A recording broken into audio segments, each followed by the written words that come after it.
Okay. So, what is your name? My name is Scott. Scott, tell me a little bit about yourself. How old are you? I'm 45. And what do you do for a living? I work as a physician assistant for a neurosurgeon. And how long have you been doing that? About 5.5 years. And you like it? Most days. Some days it gets on my nerves. Did you plan on doing it, or did you No. fall into it? I kind of fell into medical care. I was working at an aid service organization doing case management. And I thought that I wanted to do more hands-on stuff, so I thought I'd go to nursing school. And then I met somebody in my classes who told me about PA, and then I researched it and was like, whoa, that seems better. So I went to PA school.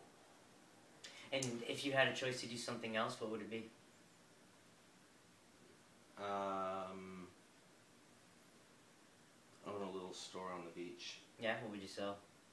Trinkets. Trinkets? Made by you, or trinkets that you bought? Crystals, trinkets. I wouldn't be too big, though. It wouldn't be too commercial. You know, like simple stuff. Why the beach? Because the beach is beautiful. I love the beach. I've always loved the beach. Where did you grow up? Several places. I lived in Turkey. I was born in Florida. I lived in Turkey, Virginia, Maryland, Germany. I lived there the longest. Well, 7 years. And then Why did you move around so much? My dad was in the military. Okay. 30 years. After Germany? Then I moved to Tallahassee, Florida. Went to college. And just kind of stayed there for a while. Did a lot of nothing. Then finally decided I needed to go to school. Went back to school when I was 33 and went to PA school. Okay. So, you moved around a lot. Some. I mean, not as much as some other military people, but right. But enough. Different schools, different friends. Mm-hmm. Tell me a little about that. Was it difficult? Was it? No, really. I don't. Leaving Turkey, I was 10, so I don't really recall it being too difficult. I mean, I was kindergarten to 4th grade there, so it wasn't like in my blood yet. Right. So you kind of you blended in. It's easy to make friends. Moving to Maryland was pretty horrible. I mean, that was not a good year. How old were you then? I guess, what are you in 5th grade? 11, 12, 11? Why wasn't it a good year? I got picked on a lot. There were 2 kids in my class whose daily mission was to make my life horrendous. Was that the first time you'd been bullied? No. I've been bullied my whole life. And but that was a time period that I really remember as really bad. What was the topic of the bullying? Oh, I used to be called faggot and sissy, and I mean, even back in 4th grade, I can remember being called faggot. You didn't know what it meant? Not really. No. Right. I had no idea what it meant. Right. But yeah, so that was kind of rough. So, you suffer from depression, and curious to know a little bit about the history of it. Like, when did you first realize that something wasn't quite? I guess I started noticing, feeling depressed and sad when I was, probably when I went to college. I mean, in high school, high school was just high school. It had its ups and downs. It had a lot of downs, some ups. But, I didn't really think of myself as depressed in high school. But when I went off to college, is when I started to realize that I might be a little depressed sometimes. I would get very sad very easily and remain sad for long periods of time. And I think after college is when it really, really started to hit me. Because, I graduated college and I looked for a teaching job because that's what I was going to be initially, as a teacher. And I wasn't finding a job, so I was, doing odd jobs here and there, and, never really making ends meet as I would have wanted to. you know, and about that time was also when I started to realize that this phase was not really a phase. You know, that I was gay, and How old was that again? 23, 24. Yeah. I think when I was 25 was the first time that I said it to people with conviction and without being ashamed of it.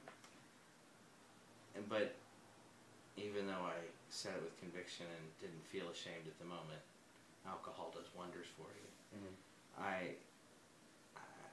I've never wanted to be gay. You know, that was not in my plan. It was not what was supposed to be. If you could change that, would you change it now?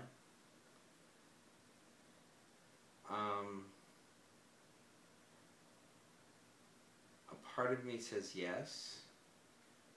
The part of me that says no is because I'm 45 and changing it now, I feel too old to really do all those things I wanted to do in my 20s. Sure. So what would be the point?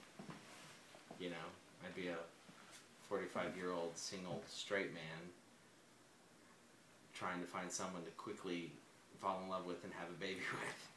You know, and then, you know, being 60 years old when my kid graduates high school, it just, you know. But it sounds like if you were able to do like a parallel of where a 45-year-old would be if they were continuously straight, you'd jump into that person's life rather than into the one you're in right now. Okay. So do you relate the being gay, coming out, coming to terms, redefining what relationship is because it's not man and woman, that contributed to your depression? Are they related? Oh yeah, I mean most of my depression is about being gay, I think. I mean, if I were to be 100% totally honest, being gay ruined my life in a lot of ways, I think. Because it just wasn't supposed to be that way. You know. You mean for you or for me? Gay in general? For me. I mean, I had plans. I had things that I wanted to do, and you know, it's weird. It's like my life. You know, my life path hasn't been as straight as I wanted it to be. You know, no pun intended, but you know, it hasn't been, you know, the path that I thought I was going to take. Right. And I feel like if I were straight, that path would have been a lot easier to navigate. So you feel like if that were the case, that your depression would be different, or do you think you wouldn't have it? Well, I don't know if my depression is situational or chemical. I mean, I take antidepressants, but I still get depressed. So I think that there's certainly, multiple components to my depression, as with I think most people that are depressed have multiple components to it. I think there's certainly situational. I think that there's certainly chemical aspects to my depression. I know that when I'm off antidepressants, I'm very anxious and very irritable, and very simple things tend to really make me upset. Whereas when I'm on antidepressants, I feel a little more even keeled. Does that affect your work performance? Do people in the office know? Oh yeah. They know, like it's discussed, or people no, just people know when I'm not happy. Right. So it's not something that your coworkers know you deal with this, that you're on antidepressants, but you know that they know something is not always right. Exactly. in line for you. Exactly. So, how long have you been on antidepressants?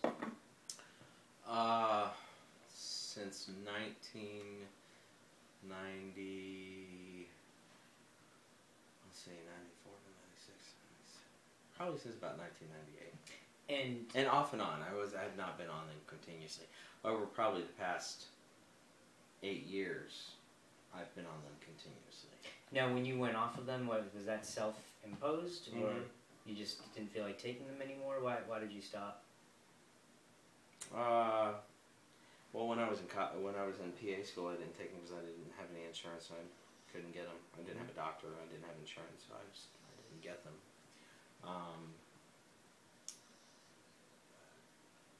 I first started taking them because my therapist, who I was seeing at the time, suggested multiple times that I should take them, and I was always apprehensive to take them because I didn't want to take something to make me happy. I didn't want to take a happy pill. But now that I know what antidepressants are, I realize I'm not taking a happy pill.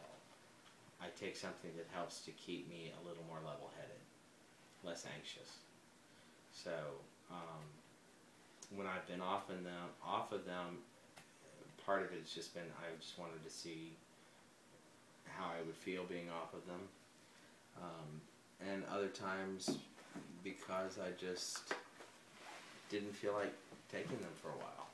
No, I thought you were looking for your cigarettes. I just didn't feel like taking them for a while.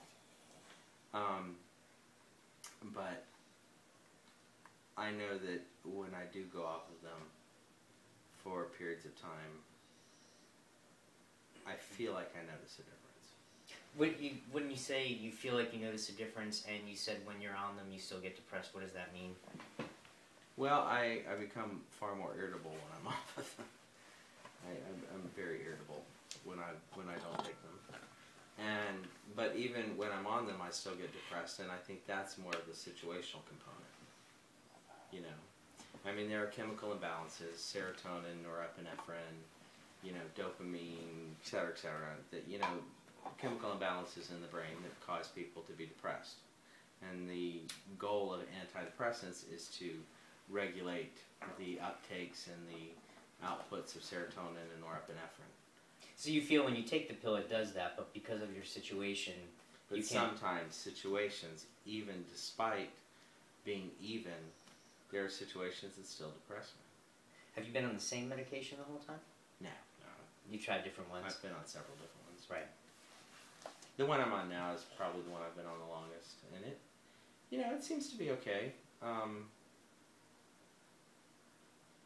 think I still get depressed though, and now they've got a name for it. It's bipolar type 2, where your highs are not as high, but your lows are still really low. It's not the manic that people get with bipolar, but you have days of just feeling really good, but you still have the really low lows. And I think that I definitely have that sometimes. So, let's talk about pre-medication. Mm-hmm. What were your highs and your lows on a scale of 1 to 10, 1 being suicidal and 10 being the world is perfect, nothing needs to change? The world's never been perfect. I've never felt... Never had 10? I've never had a 10. What's the highest you've had? Maybe a 7, maybe an 8, maybe. And what's your I figure I probably go day to day at about a 5. I'm like right in the middle where I just kind of, I coast through life most of the time. What is that, what do you, when you look at yourself and then you look at other people, what do you think other people are at? I see people that I think are at 10s, I see people that I think are at 0s, Mm-hmm. It's funny, I'll look at somebody that I think, oh my God, that person must be depressed. They're overweight, they don't look happy, and then I think to myself, that may be the happiest person around. Mm-hmm. Sure.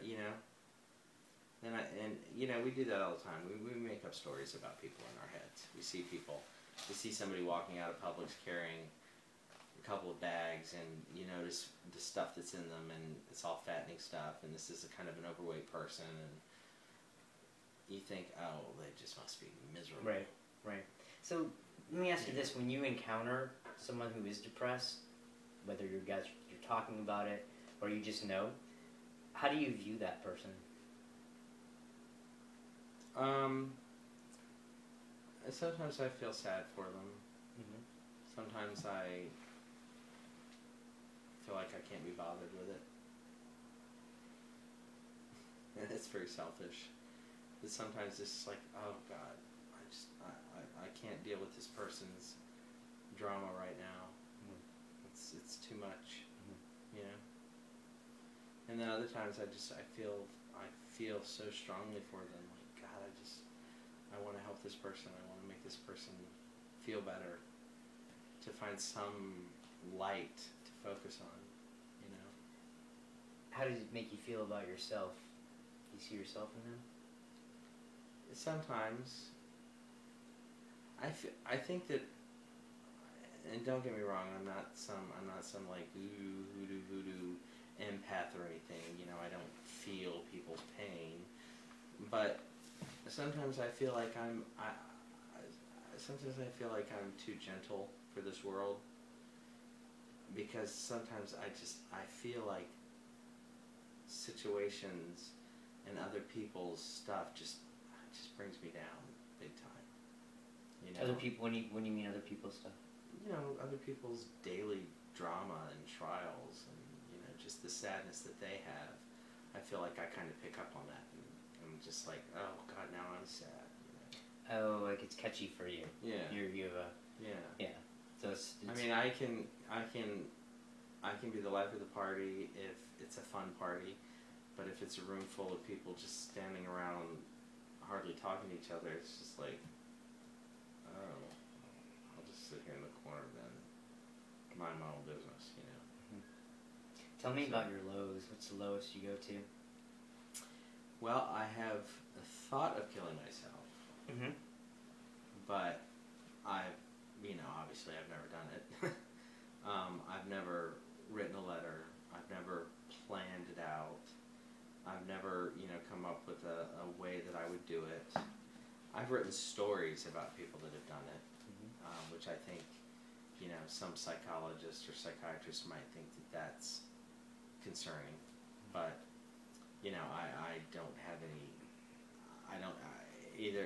I either lack the courage to do it, or I'm too brave to do it. What do you mean?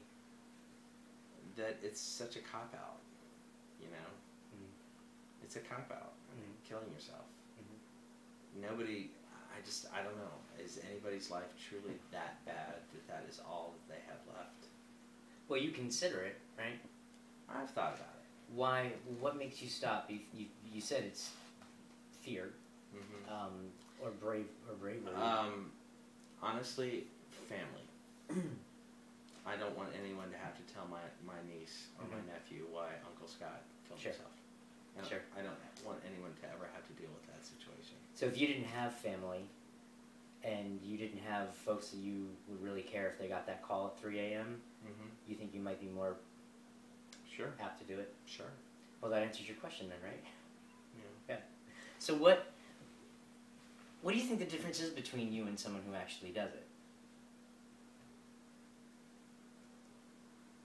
I think for someone who actually does it is, I think that they just have lost all sense of light, it's just total darkness for them, you can never see yourself, you can never see your way out of it. You've gotten so buried that you can't see the surface. And I think that's the mindset that some people who commit suicide get into. People commit suicide for all kinds of reasons. Love pacts and suicide pacts and, severe depression. Hell, some people even do it just because they're acting out against their parents. I'm sure. But I think in a lot of ways it's cowardly, because you're gone, but all those people that love you still have to figure out how to live without you, and to, they're faced with, well, why? Why didn't he talk to me? Why didn't they reach out? Or why didn't I reach out? Why didn't I be a better friend? Why didn't I call him more often? Why didn't I know that this person's life was so bad? But So I've thought about it, you know. Tell me about the bravery part. Well, I think it goes with realizing that no matter how shitty life is, you'll make it. You know, if you have 100 things to focus on and only one of them is good, that's one good thing to focus on. You know, that's bravery. You know, that's admitting to yourself that you feel like your life sucks, but there's one thing that doesn't suck in your life, and recognizing that, and recognizing your faults, but still seeing that even though you feel like you have 1,000 faults, there's one good thing in your life. I think that's in a way that's kind of being brave, you know. Plus, again, it's, you know, suicide is somewhat cowardly, in a way, and that's not a value judgment on anyone. I can't speak for anybody else, and I certainly can't speak for anybody who has killed themselves. Right. So you say the highest that you operate is a 5. What's the lowest that I wouldn't say that that's the highest I operate at. I'd say that that's kind of my day-to-day. Right. What's your next level high? So like most of the time you're 5, and 10% of the time you're...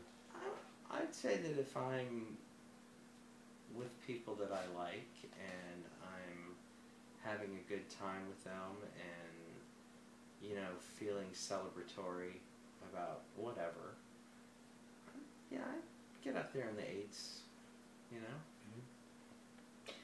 When you're up, is there a trigger that sends you down? Do you know what causes it? I don't really know what causes it. Are you aware when it's starting to happen, or do you just find yourself at a 5, at a 3, at a... No, because it happens so quickly. I mean, I can be doing fine, and then all of a sudden, something will just, you know, I'll hear a song, or I'll see something, and it'll be like, oh, God, why can't I have that? Why isn't my life like that? Why, you know.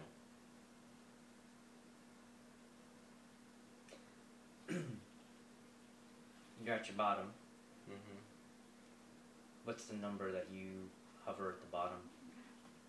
Well, I wouldn't say that I get to 0 very often, but I'd say probably about I'd say a low of about a 2 to 3.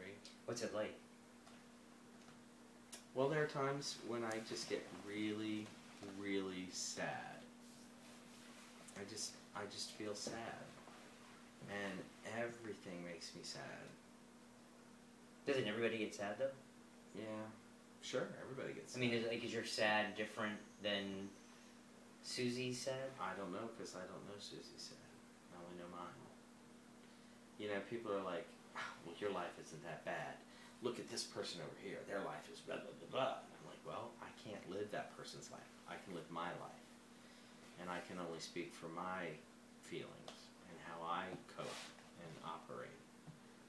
So you're aware that you have it better than many people, but it makes no difference.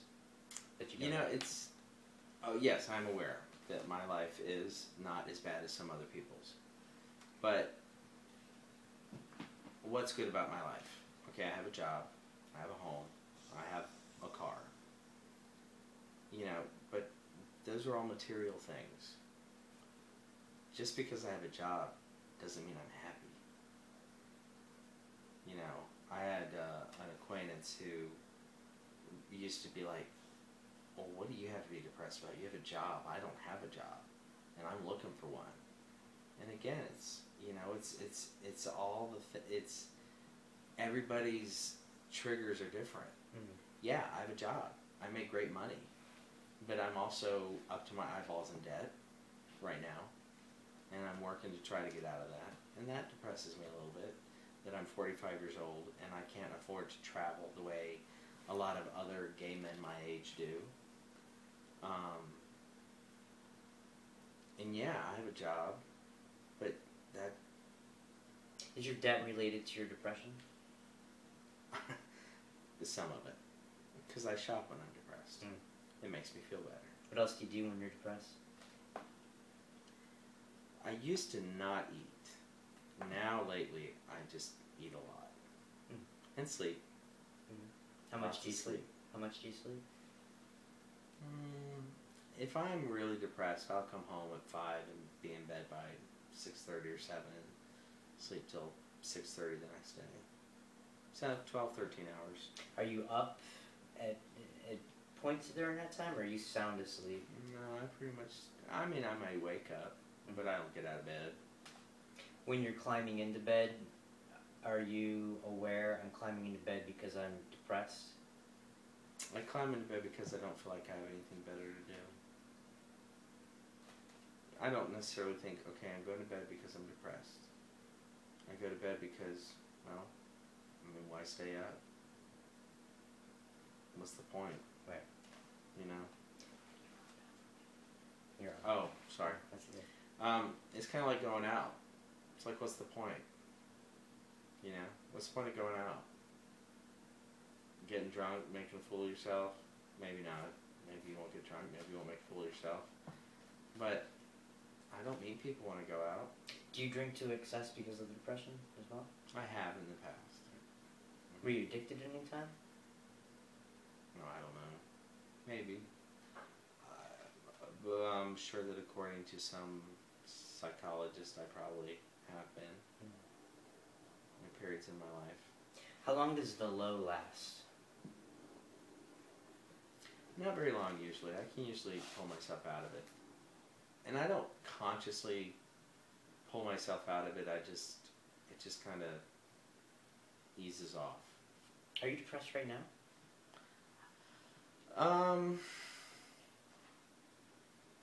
No. I mean, there's nothing. I'm worried, but I'm not depressed. I don't feel sad about anything. You know, I'm worried about my sister and her family. You know, I'm a little bit worried about bills, just because I've been trying to help them financially. I've also got my own debt.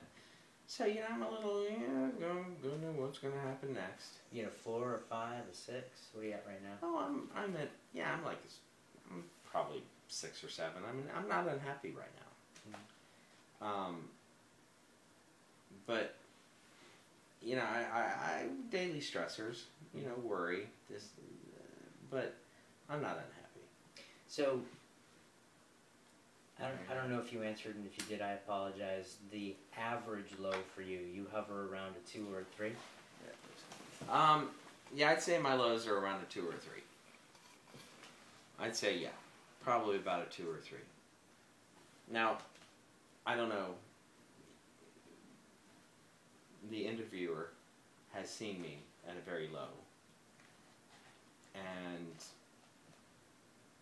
I don't know. I mean, is that a 2? Is that a 3? Is that a 1? That's completely up to you, and we don't know each other. Yeah. Okay. Yeah, I mean, I've had friends. I have had friends that also deal with depression, who have noted that when I'm down, I'm really down, and that it comes on pretty quickly. Just like, you know, I had a friend. We were camping, and things were ha ha ha ha, and then all of a sudden it just. Bleh. And you can't place why or exactly when it happened. You just find yourself there. Yeah, I just find myself there. Like somebody knocked you over the head with a sack and brought you to a different place, and you come out and just, here I am. Yeah, and it's weird too, because there's not. I mean, I'm in a situation that should be jovial and happy, but it's like my body just goes into this. You know, it shuts down. Can you describe it? Like you're at a 7, and then all of a sudden you're at a 3. What is it like to be? Because it's almost like 2 different people, right? Yeah, it is. It's like, you know, a lot of people think of me as being very gregarious and outgoing, and you know, I always put on a happy face. But the people that really know me know that a lot of that is a facade, you know. I mean, I guess you'd have to look at the situations that make me depressed. I'm 45 years old and I'm single. And I've been single the majority of my adult life. I've had one significant partner, and that was for 2 years. And we broke up because I cheated on him. He broke up with me. And for about a year after we broke up, it was awful. We tortured each other because we knew we had to let go, but we didn't really want to. Mm-hmm. And, I mean, that was probably some of the absolute lowest lows that I've ever been in. I mean, points to where my chest would hurt. I couldn't breathe. I would be just like, oh my god, I got to stop thinking about this. Oh. So like an anxiety with the depression? So big time So anxiety. instead of just going to bed, you maybe climb into bed and worry? And not be able to sleep. And just be like, why isn't he called? Why isn't he called? I've called him 3 times already. I think I'll call him again. No, don't do that. Make an obsession with it. Yeah. And, I mean, there were times after we broke up where my chest would hurt, and I wouldn't be able to breathe, and I would just feel suffocated by it, you know. I don't think I get that depressed anymore. Do you know why? Well, my life is better in a lot of ways. You know, at the time that we broke up, I was also not really super gainfully employed. I mean, I'd gone back to school. I didn't really have a job. I was running out of money. I was living with my sister, which was not bad by any means. But, you know, it's not something a 28-year-old man aspires to do, live with his sister. But, you know, we were roommates, and it was fine. It was good. Do you think your friends and your family think of you as a depressed person? My mother definitely knows that I get depressed easily. When did you first have a conversation with her about that? I don't know. Years ago, I guess. I mean, were you a child? Nah, as an adult. And we've talked about, you know, when I told her I was gay, for instance, you know, her response was the response that so many mothers give was, honey, I know. And I'm like, well, why didn't you ever say anything? Well, because I figured you'd tell me when you wanted to. Right. You know, and then she went into a bit of denial about it, like, oh, no, this can't be true, and what did I do wrong, and is it my fault? And, you know, we're in a good place about that whole issue. I mean, that's basically a non-issue for me and my mother anymore. Right.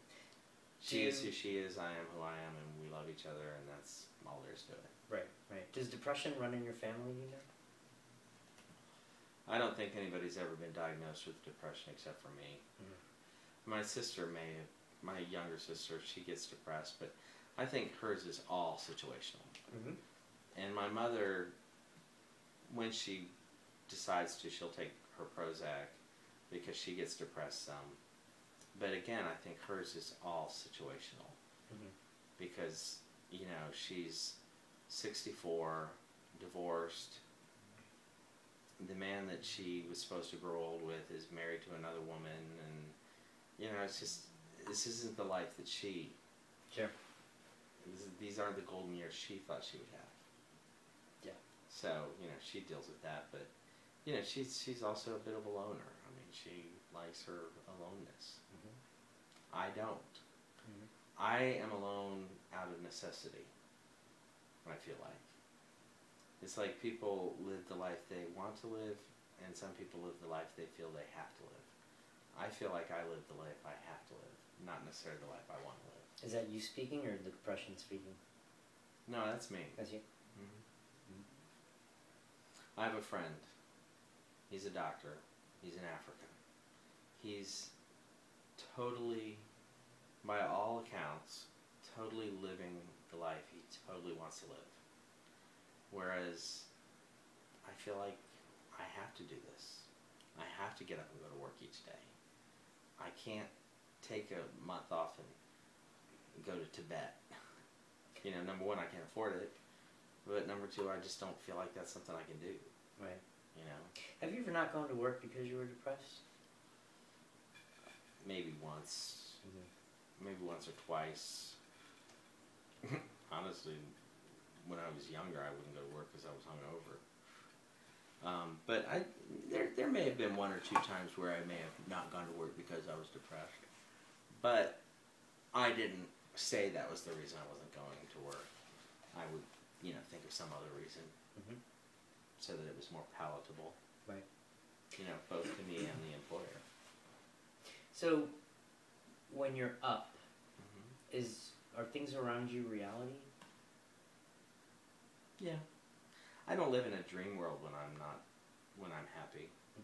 I just live in the real world. I just try to surround myself with happy feelings, I don't get up every morning and say, I love my eyes, I love my nose, and I'm a good person, I don't do any of that. Though I firmly believe that self-affirmations are probably very beneficial for some people. But, I don't know why some days are better than others. They just are. And how about when you're low? Is that reality? I think that it's less reality. I'm talking about when you're there. So when you're there, you have some sort of awareness that this is not all real. Right. Okay, that's what I'm saying. I think a lot of it is I think I'm letting the things that I feel unhappy about be too pervasive in my life. I'm letting them be too controlling. Instead of controlling my destiny is controlling me, so to speak. So when I'm low, I realize, okay, now why are you unhappy? Because I don't have a partner. Well, is that really the end of the world? Is that really the worst thing? I mean, you don't have a partner, but you're also not putting yourself out there either. You're not trying to have a partner. You say you want one, but you don't ever go out. You don't put yourself into social situations in which you might meet somebody. As a gay man, the options for meeting people are, limited, somewhat. I mean, you might meet someone in a bar, but a lot of times those don't last. They're very transitory. I don't see myself as a serial monogamist. I don't want to date someone for a couple of months and then date someone new for a couple of months. And, I'd like to meet someone that I could, get old with. And I get depressed because I don't know why I don't have that.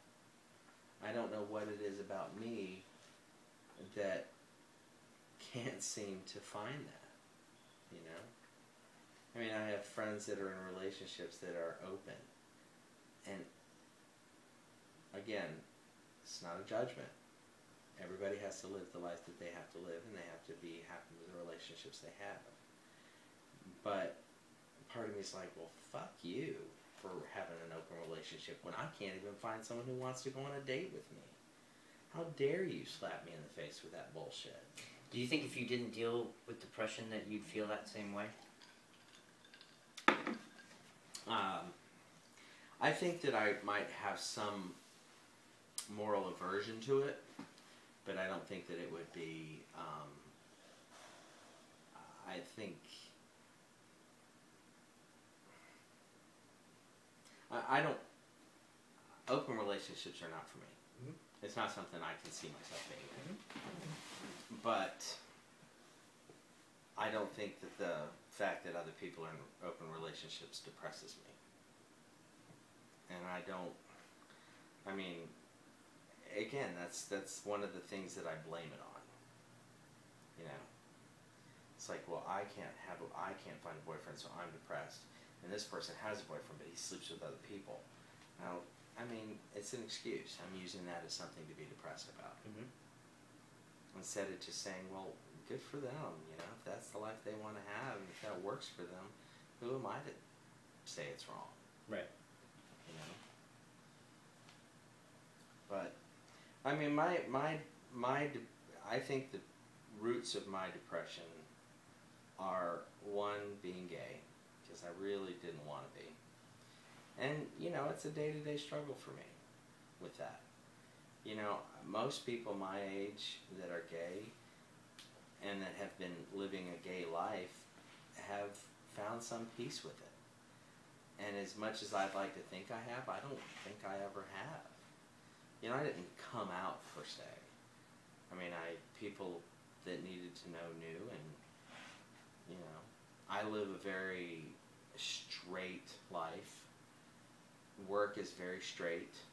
You know, I'm not flamboyant at work. I'm not, you know, raising the rainbow flag at work or anything like that. I mean, people that I work with all know I'm gay. And if somebody asks me, are you gay? I'm like, yeah, I am. I'm not ashamed of it. But I don't know that, I think that I have some of my own internal homophobia. Mm-hmm. And I think that I have done a lot of scandalous things in my life, but I also rebel against all of the scandal that comes with being gay. You know, it's like, as a gay man, we're so identified by our sexuality. And I try to fight against that, because I'm like, but there's so much more to me. But then, there are bathhouses, and sex clubs, and all that, you know, and all the magazines that focus on the gay, the sexuality of being gay, you know. It's like you have a parade, and what are the things that stick out the most at a parade? The drag queens and the leather daddies and the guys in scantily clad clothes shaking their butts. You know, that's what people focus on, and that's what people see as, oh, those are all a bunch of gay people, you know. Some people would say that your homophobia or your I've never been comfortable with it is saying that. Yeah. Right? Probably. What would you say to them? I would say you're probably right. You know, because I want full inclusion. I don't want my sexual orientation to be a reason that we can't be friends. Mm-hmm. You know, people are like, well, I don't get out there and tell everybody I'm straight. I'm like, well, it's because you don't have to. Yeah. You're not going to lose your job because you're straight. You're not going to be denied services because you're straight. You're not going to lose the benefit of, you know, spousal benefits if your spouse dies. Right. You know, I mean. So I one thing I've definitely gotten from our time together is you correlate mostly depression with homosexuality. Yeah. Is that a fair assessment? Nobody's ever said that, but yeah, I guess that seems to be a pretty good assessment. Right. So, but you do feel that you possibly have a chemical imbalance as well. Well, I know that when I'm off the antidepressants, I'm far more anxious and irritable. Right. So, I want to go back to your lows a little bit and get me into your head. What's going on in your head and your body? Describe your depression when it's at its best. I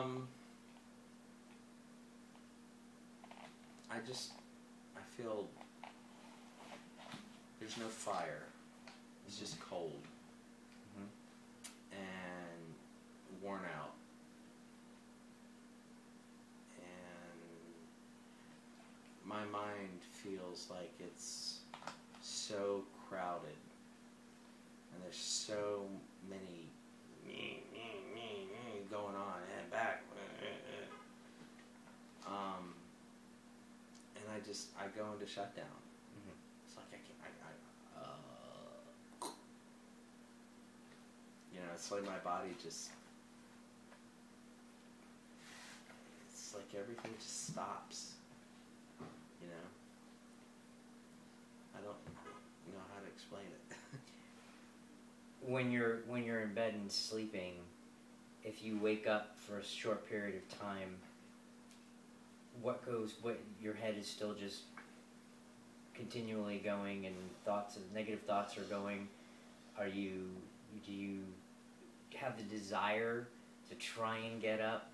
What holds you back? Well, And the reason I'm asking this is going back to what you said before. There's some part of you that gets that this isn't all real. mm-hmm.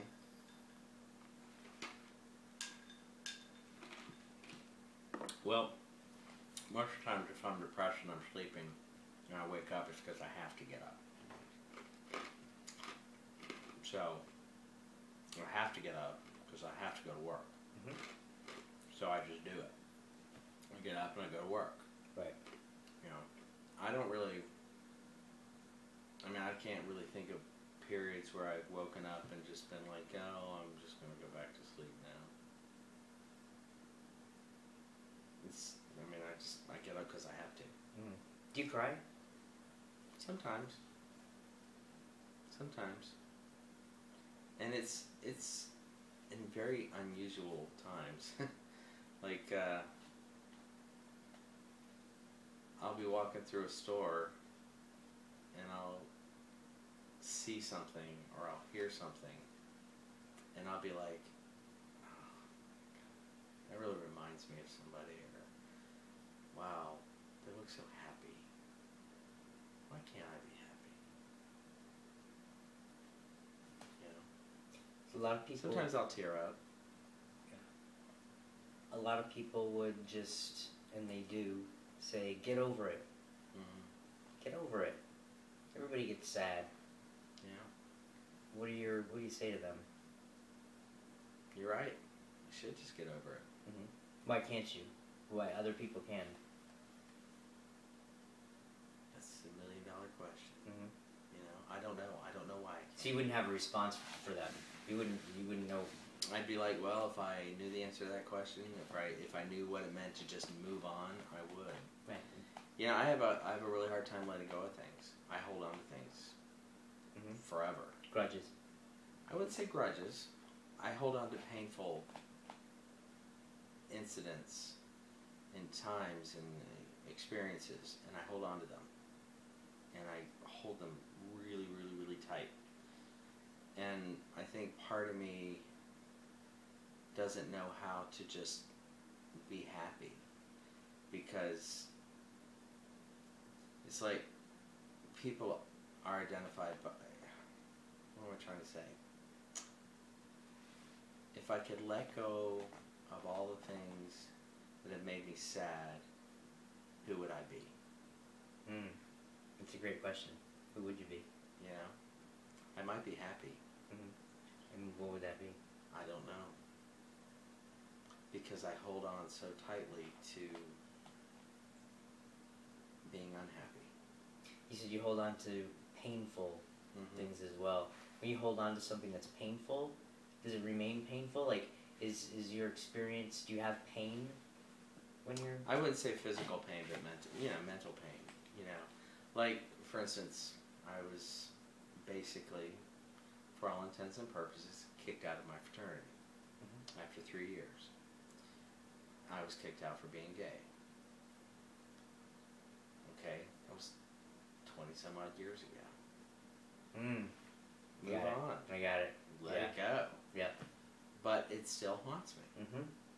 And it haunts me because I feel like I was a good brother. You know? I was a good member of that fraternity. I didn't sleep with anyone in the fraternity. Right. I didn't bring gayness into the house. I had girlfriends, I dated girls, I had sex with girls. Yeah. You know, I wasn't besmirching the name of the fraternity, but I didn't fit the mold. It was no longer acceptable that maybe I was a little off kilter. Yeah, and you said earlier in the beginning of our talking that inclusion, I think, was a word that you mentioned, that you want inclusion, and so that's what's the difference between mental pain and physical pain? Well, physical pain, I cut myself, it hurts. Mm-hmm. But mental pain it's emotional. It's linked to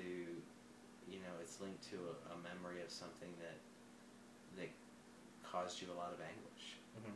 you know, certainly mental pain can be related to physical pain. You can be in an automobile accident and be really beat up and, you know, forever be haunted by that experience. Right.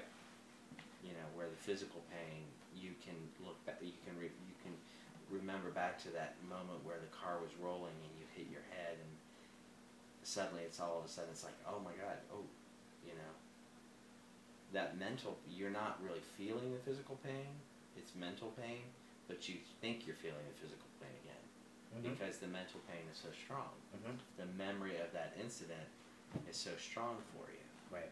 You know, there are people that believe that, you know, our emotional state really affects our physical state.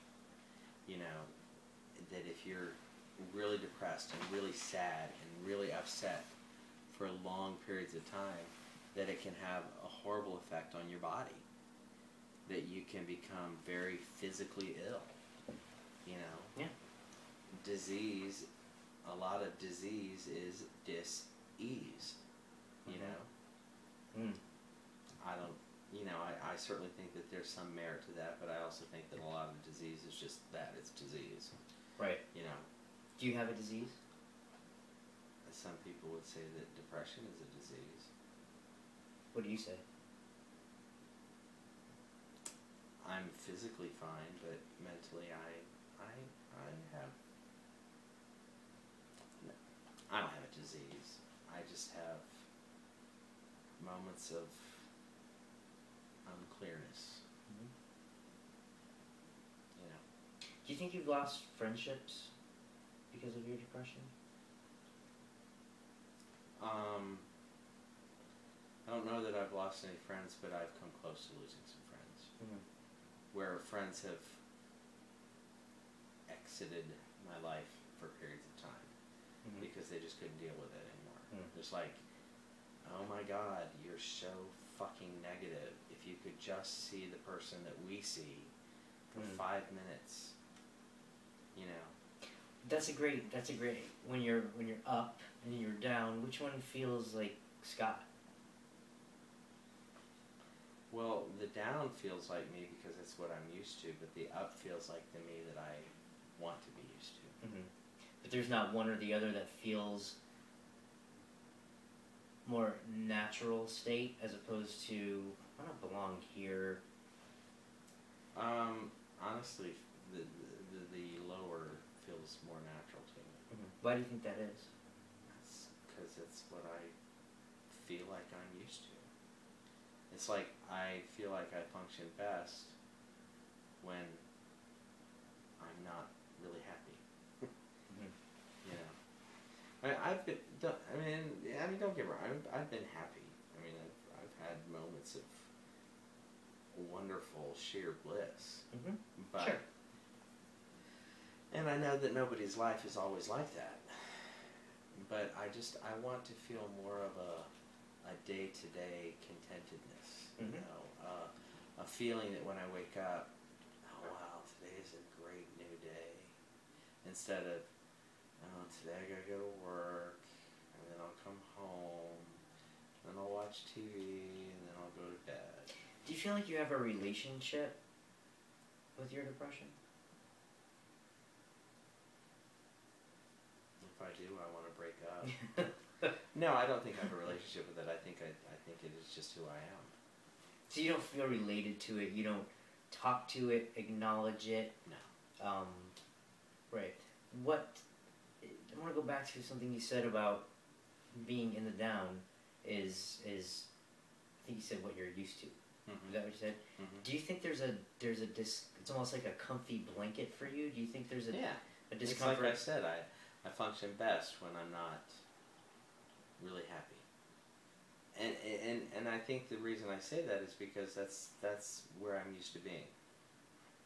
You know, so I'm used to being mediocre happiness.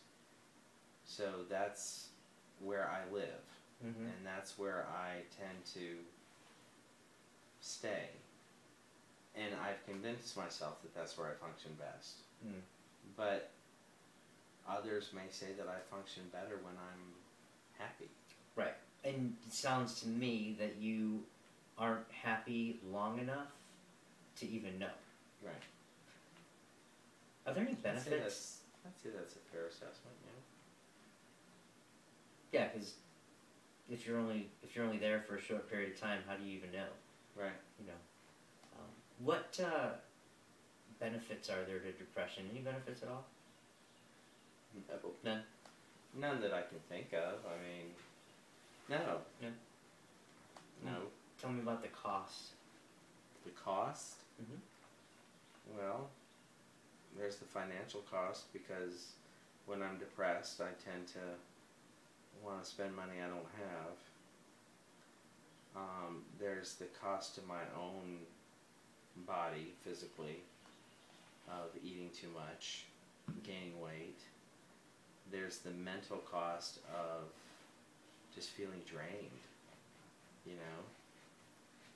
It takes so much energy to be depressed. You know, it really does. And then there's also, there's the cost to your day-to-day interactions. Nobody wants to be around someone who's always depressed and miserable. Those are not fun people to be around. I wouldn't want to be around myself half the time. You know? And, I call it depression, but a lot of it is just negativity. Mm-hmm. What's the difference between negativity and depression? It's really, probably there isn't a big difference. For me it's like, oh, well, my life is so bad, my life is this, my life is that, oh God, why don't I have a boyfriend, oh God, why can't I afford to travel, oh God, why can't I buy a bigger house? Well, it's all about choices. You don't have a boyfriend because you don't try. You don't travel because you don't save money. So you don't blame it on the depression? No, I think that's a cop-out. If I gave you $1 million, if I wrote you a check for $1 million right now, do you think you'd be happy? I think that I would be. I don't know. I don't know if I would or not. I mean, they say money changes your life. The more money you make, the more you change the way you spend. I think if I had a check for $1 million right now, I would get myself completely out of debt, pay off my house, pay off my student loans, pay off everything that I own. I give half of it away to my family. Half of it? Probably, at least. Why is that? Because they need it. They need it as much, if not more, than I do.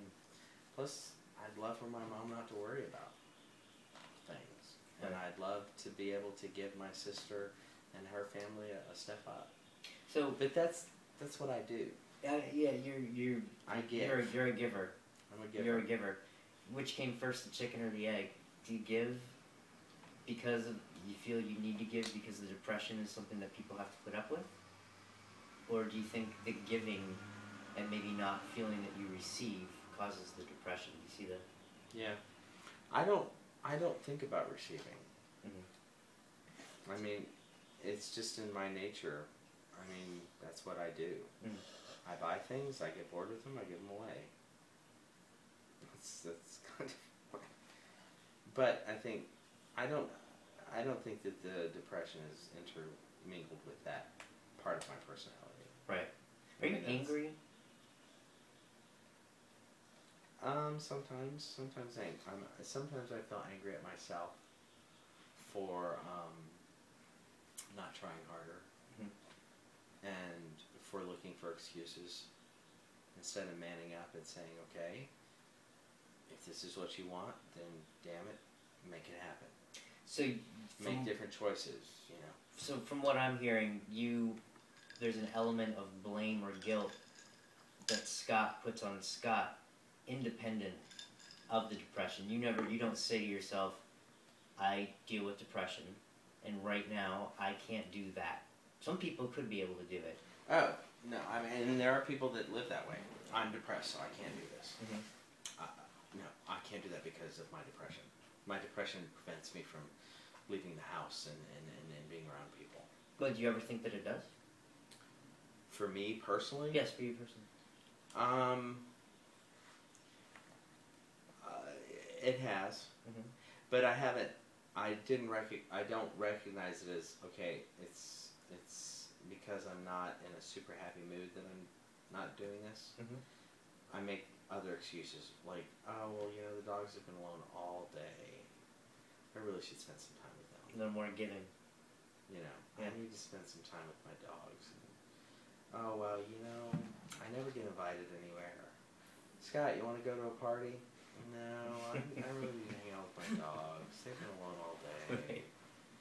You know, it's like I make so many excuses. You know, I talk about wanting things, but then when I'm offered them, I don't take them. You know. And you attribute that to you. That if you wanted to, you would have the ability to do that. Mm-hmm. What, For me, depression does not rule my life. It doesn't stop me from doing things. I stop myself from doing things. Mm-hmm. I don't blame my gayness on my parents. I don't blame my life on being depressed. Mm. What? It is just a part of who I am. If you didn't have depression, Mm-hmm. what do you think your days would look like? Maybe they'd be different? I think they'd be the same, but maybe just on the days where I'm sad, I think those days would just be a little brighter. You know, I think I've come to terms with depression a little bit better over the last... Yeah. Oh, I'm sorry. I think I've gotten better at recognizing and dealing with depression better over the last year or two, because I don't feel like I don't let it. I feel like I'm getting to a point where I don't let it excuse me from things. Mm-hmm. You know, I don't blame my depression because I don't want to go to a party. Mm-hmm. You know, I mean, I usually love. I mean, you know, an invitation. Hell, I'll go to the opening of an envelope. Sure. You know. Oh, I must. That's a quote from a movie. Just so you know, I didn't make that up. But I don't know. I mean, and then there are days where I question: am I really depressed, or am I just really buying all my bullshit? Mm-hmm. You know, because a lot of times depression is about your bullshit Mm-hmm. and believing your bullshit. You know, What can you blame your depression for? nothing. Nothing. Mm-mm. So what does it matter that you have it? Like, what's the significance of even saying you have it? Because at that point, it becomes irrelevant. To you, maybe, but it doesn't stop me from doing things. But I still know it's there. I still know I get really sad sometimes, and I have a hard time getting out of it. Mm-hmm. I know that I want things in my life that I don't have, and that makes me sad. Mm-hmm. You know, I don't know. Maybe I'm not depressed. Maybe I'm just unlucky in love. You know? Maybe that's the problem. You know, I don't know. I mean, I have been told by a couple different therapists that I'm clinically depressed. I've taken tests. You know, I've done the whole, you know, the whatever test. You know, and it always says that I'm clinically depressed. But, you know, those tests are so subjective. They're not really objective, because who's to say that at that very moment I'm writing the truth? Mm-hmm. You know? Yeah. Well, let me And ask. who's to say that I'm not exaggerating it a little bit? You know? Do you think there's any part of you that doesn't want to say, I'm depressed and this happens because of my depression? Probably. What do you think that is? I don't, because I don't want people to think I'm a depressed person. You don't want them to think it, or you don't want you to think it? Well, I don't think I want to think it, but I also don't want other people to think it. Right. And again, that goes back to, I base my opinion of myself too much on what other people's opinion is, you know. I mean, I've done that my whole life. I mean, my self-worth is based on what you think of me. Mm. You know, which is retarded. But a lot of people do that. So do you see therapists? Not right now. I haven't. Why not? I haven't seen a therapist in a long time. Why is that? Cost. You know, to find a therapist that you like. Oftentimes it's a lot more expensive. I have insurance that would cover a therapist, but it's kind of a crapshoot. You never know what you're going to get. It's like a box of chocolates. Also from a movie. Also from a movie. You know, I had a therapist, a gay guy. He was great, I think. I think he was great. We talked, and it was good. But it was $110 a session. And, you know, ideally, I'd like to go every week. And that's $400 that I just don't have budgeted into my budget. Mm-hmm. You know? And I feel like, also,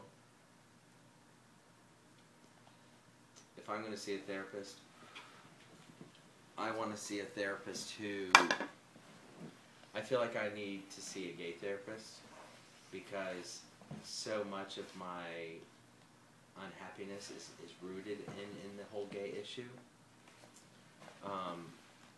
And because of that, I feel like I need someone who's going to be able to identify with that aspect of my life, you know. But probably the best therapist I ever had was a middle-aged, older, straight lady. And she was awesome. I mean, she was amazing. What makes him awesome? You don't deal with depression anymore? Or? No, it's just... I feel like a therapist should challenge you. A therapist shouldn't just be like, oh, I understand. A therapist should say, you're full of shit. Let's talk about what's really bothering you. Do you think that's why a lot of people never get over their depression? Like there's a missing within the therapist community? I think that's possible. I think, you know, therapy is an art. It's a calling. I mean, of all the different types of jobs in the world, I think, you know, being a therapist and being a good therapist, it doesn't just, it takes hard work. I mean, you have to be able to really let go of your own shit to be a good therapist. But also be able to identify with some of your patient's stuff and recognize, okay, I've dealt with that situation. Let me give them my input on that situation and see what they can do with it. You know, therapists have to be a little bit empathetic, and a lot of therapists aren't. Mm. You know? You've taken medication, which you say makes a difference. Mm-hmm. You've seen therapists on and off. Some of them have made a difference, some of them have not. Mm-hmm. What other things do you do or have you done What do you mean? to deal with the fact that you deal with depression? I mean, that might have been it. You might have only done those two things. Those two things. Sometimes talk to friends. Mm-hmm. You know, I think for me, I have to look at the things that make me depressed. One is loneliness. I live in a city of, you know, 100 million people, yet I feel so alone all the time. And, you know, and this is not meant as a chastisement against any people that I call friends, but I don't really feel like I have any friends here in Atlanta.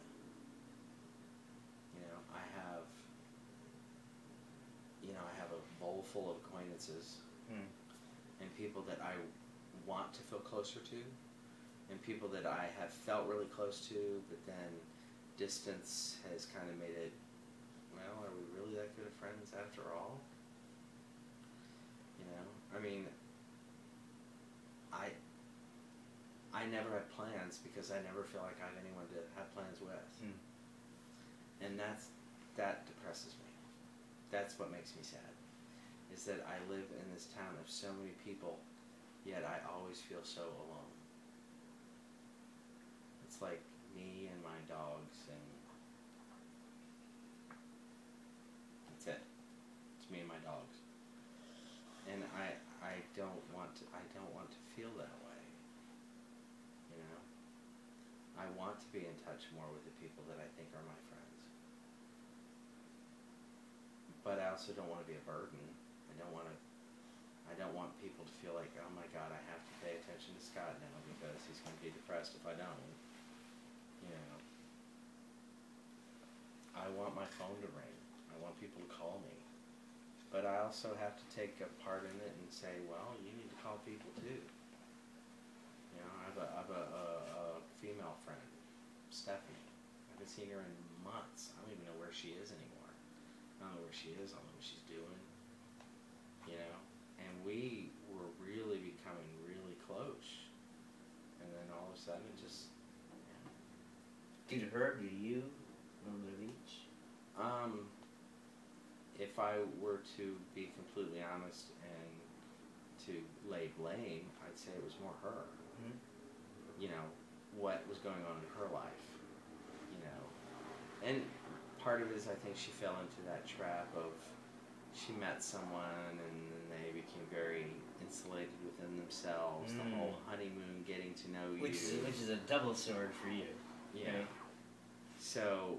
And then there are other times, and I'm not saying that I've done this all the time, but there are other times where it's like I'll try, and I'll try, and I'll try one more time. Right. And then after that, it's like, well, I'm tired of being the only one that tries. I mean, friendship is hard work. Friendship takes a commitment on both parties. You know, and I have fallen way short a lot of times, and I think other people have too.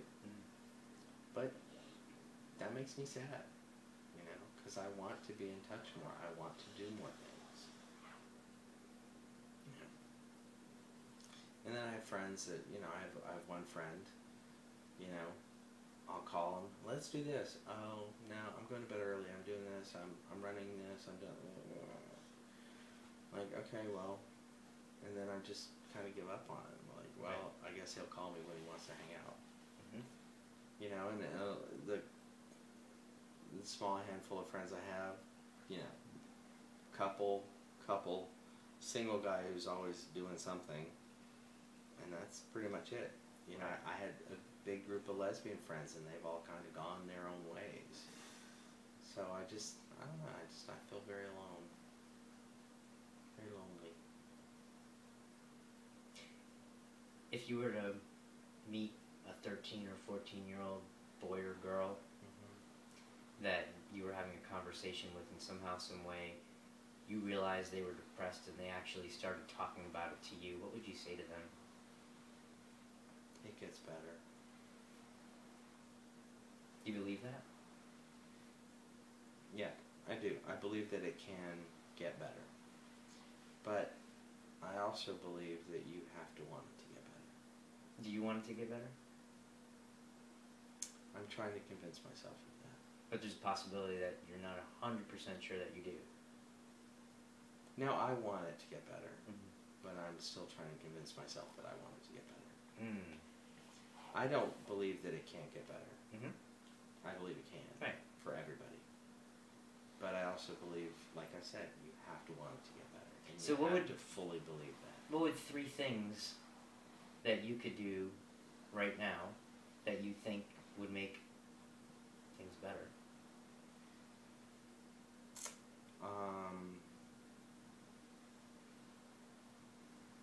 Put an ad on Match.com, maybe. Maybe meet somebody that way. Call up some friends and say, let's do something, and even if they say no, insist that they do something, and be a badger about it. Go out tonight, instead of sitting at home, piddling around the house. Go out, be around people, because you're not going to meet anybody sitting at home alone. And I could go out and not meet a single person, but at least I made an effort. You know, at least I tried.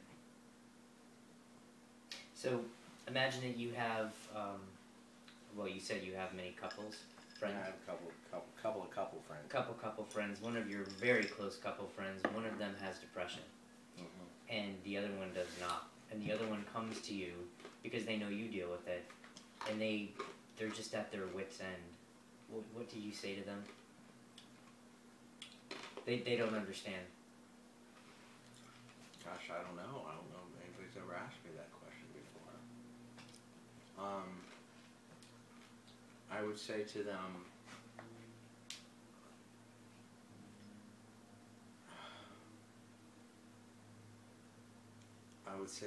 to stop listening with their brain and listen with their heart. And I would say to them that their partner needs support, not condemnation. Their partner needs someone who's going to say, I can't understand where you are, but if you need me to be there with you, I will be. I would tell them that talk to them. Try to, encourage them. Tell them you love them. Tell them that you're there no matter what. If it gets too hard, though, I don't know. I don't know what somebody does if it gets too hard to deal with. Do you think if you had that, things would be different for you? If I had someone in my life? If you had someone that was you've had a support system, whether it's one person or three people that were in tune to your depression and what you deal with and your melancholy, do you think it would be different for you? Yeah. It's funny. Sometimes I don't know if it's depression or if it's just dysphoria. And they're different. What's the difference? Well, dysphoria is just a lack of interest. Depression is inability to be interested because emotionally and mentally you just can't be there. Dysphoria is... Let me stop you for a second. What you just said, earlier you said you can't blame it on depression, but what you just said right there would clearly you'd be able to blame it on depression. Did I misunderstand that? No, I guess that's... That's interesting. I guess maybe I should rephrase that and say I can't blame. I can't personally blame things on depression. But why not? If you believe the difference between dysphoria and depression is you don't have the ability to. There is something that's causing you to not be able to do that. As opposed to dysphoria where it's like, well, you could, but you're just not interested.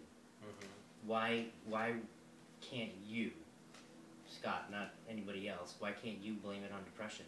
Or at least acknowledge that the depression exists and is possibly preventing you or playing some part. Yeah. Well, I guess I could. I just don't want to. And I'm not making you wrong for it. I just find it interesting. I just find it curious the two different ways you said that. Just kind of perked my ear.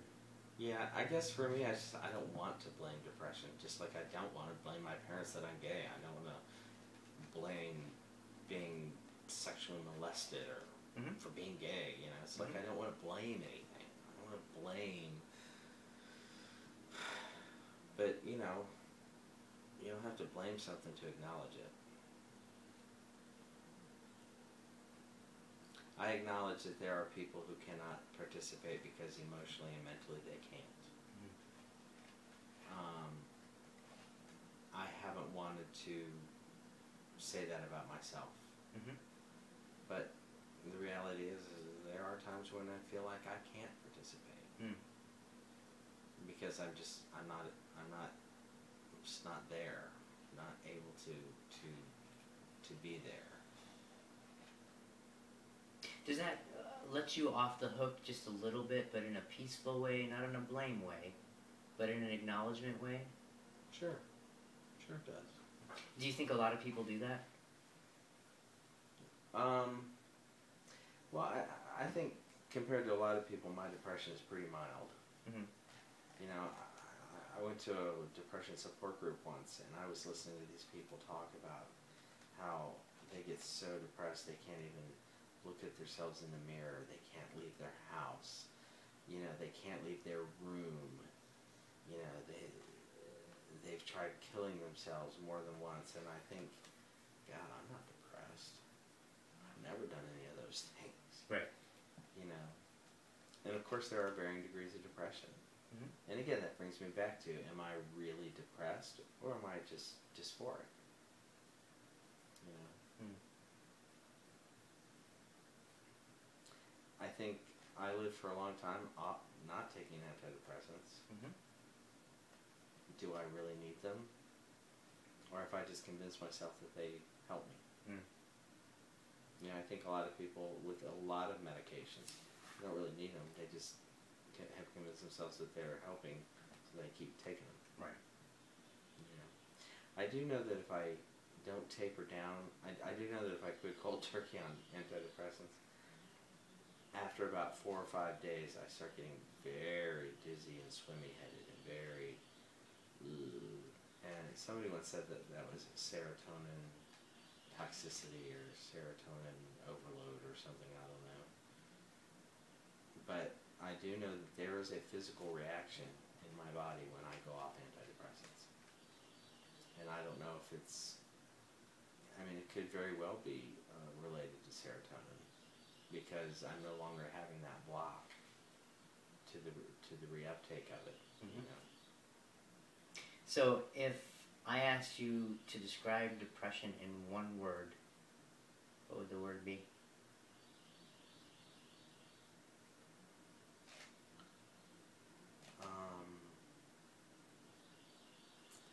I have 2 words, and I'm trying to figure out which one is best. I'm having a special today. You can do two. Do the best. Do the biggest one first. A cold emptiness. Cold emptiness.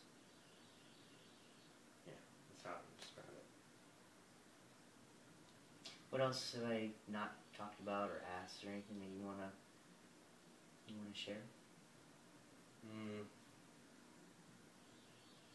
Can't really think of anything. That's cool. Maybe we covered it all. Yeah, could be. It was awesome. Well, thank you. Thank you.